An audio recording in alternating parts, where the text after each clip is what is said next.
హైడ్రా ఉక్కు సంకల్పంతో చట్ట పరిధిలోనే పనిచేస్తుందన్నారు మంత్రి శ్రీధర్ బాబు. అంబేద్కర్ రాజ్యాంగం ప్రకారం నోటీసులు ఇచ్చి చర్యలు తీసుకుంటుందన్నారు. బీఆర్ఎస్ హయాంలో ప్రభుత్వ భూములు కబ్జాకు గురయ్యాయన్నారు మంత్రి శ్రీధర్ బాబు. కబ్జా కోరల నుంచి చెరువులని, ప్రభుత్వ భూములని హైడ్రా కాపాడుతుందన్నారు మంత్రి.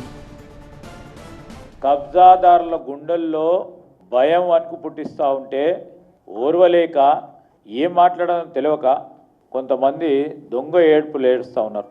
ఏం మాట్లాడుతున్నారు కేటీఆర్ గారు? అంబేద్కర్ గాంధీజీల గురించి మాట్లాడుతున్నారు. అది పెద్ద శతాబ్దపు జోకు వారు. 10 ఏళ్ల పాటు సచివాలయానికి రాలే. ప్రగతి భవను సామాన్యులు పోవాలంటే ఇనుప కంచెలు పెట్టింది. ఖచ్చితంగా చెప్తా ఉన్నాం, బంకర్ ఏ విధంగా ఉండే అక్కడ నాజీలు పెట్టిన హిట్లర్ బంకర్ లాగా ఉంటుండే, అన్నీ తీసినాం మేము.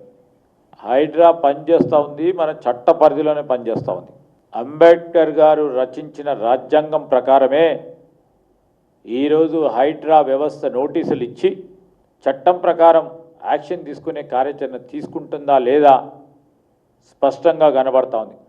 గత ప్రభుత్వంలో టీఆర్ఎస్ ప్రభుత్వంలో కబ్జాలకి ప్రభుత్వ భూములు గురవుతూ ఉంటే ఎన్ని మార్లు వారి దృష్టికి తీసుకెళ్ళినా కబ్జాదారుల దగ్గర నుంచి తిరిగి వాపసు తీసుకోలేదు.